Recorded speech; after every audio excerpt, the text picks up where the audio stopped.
Hi hello everyone, welcome back to Xylem learning. എല്ലാവരും അടിപൊളിയായിട്ട് energetic ആയിട്ട് CM കിഡ്സ് സ്കോളർഷിപ്പിന് വേണ്ടി പഠിക്കുന്നുണ്ടെന്ന് വിചാരിക്കുന്നു. നമ്മുടെ പ്രിപ്പറേഷൻ ഏറ്റവും അവസാന ഘട്ടത്തിലേക്ക് എത്തിയിരിക്കുന്നു. പഠിച്ച പാഠഭാഗങ്ങളൊക്കെ നല്ലതുപോലെ റിവൈസ് ചെയ്യേണ്ട ഒരു സമയമാണ്. എല്ലാ ചാപ്റ്റേഴ്സിൽ നിന്നും നമ്മൾ എന്ത് ചെയ്യുന്നുണ്ട്, ക്വസ്റ്റ്യൻ എക്സ്പെക്ട് ചെയ്യുന്നുണ്ട്. അപ്പോൾ നമുക്ക് എന്ത് ചെയ്യാം, നന്നായിട്ട് തന്നെ പഠിക്കാം. കൂടുതൽ വെയിറ്റേജ് ഉണ്ടാകുന്ന ഭാഗങ്ങളൊക്കെ നിങ്ങൾ ഓർത്ത് വെച്ചിട്ടുണ്ടോ എന്ന് വിചാരിക്കുന്നു. നമുക്ക് എന്ത് ചെയ്യാം, ഓരോ ചോദ്യങ്ങളിലേക്ക് കടക്കാം. ആദ്യത്തെ ചോദ്യം തന്നെ എല്ലാവരും ശ്രദ്ധിച്ചേ. ഹൈഡ്രോപോണിക്സ് എന്നത് മണ്ണില്ലാതെ പോഷകങ്ങൾ കലർത്തിയ വെള്ളത്തിൽ കൃഷി ചെയ്യുന്ന രീതിയാണ്. പ്രസ്താവന 2, അക്വാപോണിക്സ് മത്സ്യ വളർത്തലും കൃഷിയും സംയോജിപ്പിച്ചിട്ടുള്ള രീതിയാണ്. Hydroponics is A method of growing plants without soil using mineral nutrient solution in a water solvent. Statement 2, aquaponics is an integration of fish cultivation and farming. എന്താണ് ഇതിന്റെ ശരിയായ ഉത്തരം എന്നുള്ളതാണ്. ഹൈഡ്രോപോണിക്സ് എന്ന് പറയുന്നത് നിങ്ങൾക്കറിയാലോ, എന്താണ്, മണ്ണില്ലാതെ അല്ലെ നമ്മൾ എന്ത് ചെയ്യാണ്, ചെടികൾ വളർത്തുന്ന രീതിയാണ്. അപ്പൊ ആദ്യത്തെ സ്റ്റേറ്റ്മെന്റ് തന്നെ നമുക്ക് പറയാം എന്താണ് ആദ്യത്തെ സ്റ്റേറ്റ്മെന്റ്, കറക്റ്റ് ആയിട്ടുള്ള കാര്യമാണ്. അങ്ങനെയാണെങ്കിൽ രണ്ടാമത്തേതോ, aquaponics is an integration of fish cultivation and farming. അപ്പൊ എന്താണ്, രണ്ടും ശരിയാണ് അല്ലെ. എന്താണ് അക്വാപോണിക്സ് എന്ന് പറയുന്നത്, എന്താണ്, integration of fish cultivation and farming. Clear അല്ലേ? യെസ്. അപ്പോൾ രണ്ടും ശരിയാണ്. ആൻസർ എന്ന് പറയുന്നത് നോക്കിക്കേ, എയും ബിയും ശരിയാണ്. റൈറ്റ് ആൻസർ എന്ന് പറയുന്നത് സി ആണ്. ക്ലിയർ ആണോ? സ്റ്റേറ്റ്മെന്റ് ക്വസ്റ്റ്യൻ നമ്മൾ എന്തായാലും ചോദിക്കുന്നതായിരിക്കും. ആ കുറഞ്ഞ സമയം കൊണ്ട് വായിച്ച് ഉത്തരം കണ്ടുപിടിക്കുക എന്നുള്ളതാണ് നിങ്ങൾ ചെയ്യേണ്ട രീതി.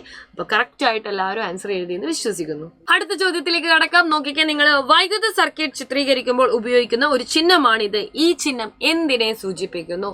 നിങ്ങളോട് പറഞ്ഞിട്ടുണ്ട് നമ്മളുടെ വൈദ്യുത സർക്യൂട്ടിൽ ഉപയോഗിക്കുന്ന വിവിധ ഉപകരണങ്ങളെ കുറിച്ച് പഠിച്ചിരിക്കണമെന്ന്. അതിന്റെ ചിത്രീകരണം ഏത് രീതിയിലാണെന്ന് പഠിക്കണം.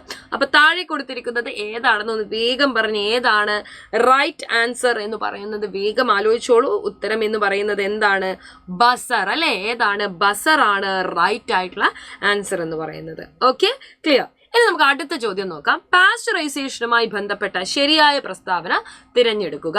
ഓക്കെ, അപ്പോൾ നിങ്ങൾ ഈ ഒരു ക്വസ്റ്റ്യൻ നോക്കുമ്പോൾ നമ്മൾ മിക്കവാറും ഈ ചാപ്റ്റർ കുറെ ആളുകൾ സ്കിപ്പ് ചെയ്തിട്ടുണ്ട്. ഇവൺ ദോ പാസ്ചറൈസേഷൻ സേഫ് ഫുഡ് എന്നുള്ള ചാപ്റ്ററിൽ ഇമ്പോർട്ടൻറ്റ് ക്വസ്റ്റ്യൻ ആയിരിക്കും.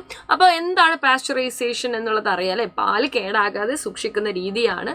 കണ്ടുപിടിച്ചിരിക്കുന്ന വ്യക്തി ആരാണ്? ലൂയി പാസ്ചർ, നമ്മുടെ ഫാദർ ഓഫ് മൈക്രോബയോളജി എന്നറിയപ്പെടുന്ന റാബിസ് വാക്സിൻ കണ്ടുപിടിച്ച ലൂയി പാസ്ചർ ആണ് ഇതിന് പിന്നിൽ. അപ്പോൾ 70 ഡിഗ്രി സെൽഷ്യസ് 30 സെക്കൻഡ് വരെ പാൽ ചൂടാക്കിയ ശേഷം 10 ഡിഗ്രി സെൽഷ്യസിലേക്ക് തണുപ്പിക്കുന്നു.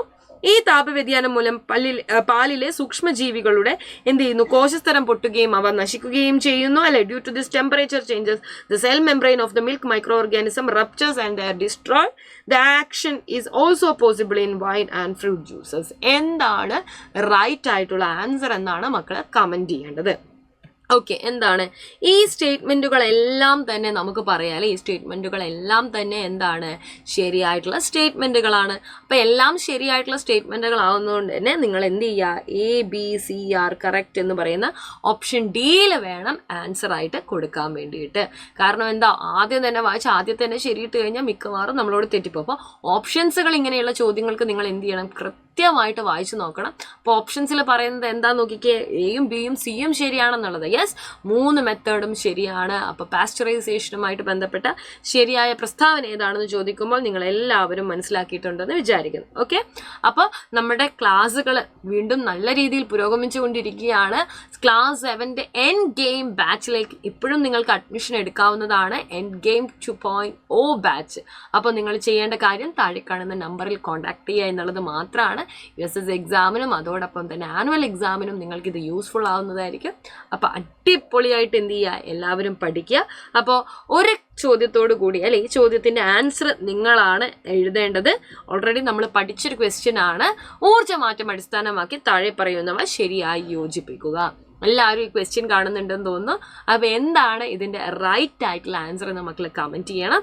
ഓപ്ഷൻസ് കൃത്യമായിട്ട് പരിശോധിക്കുക, റൈറ്റ് ആൻസറിലേക്ക് എത്തുക. അപ്പോൾ അടിപൊളിയായിട്ട് പഠിക്കാം സൈലത്തിനോടൊപ്പം. All the very best.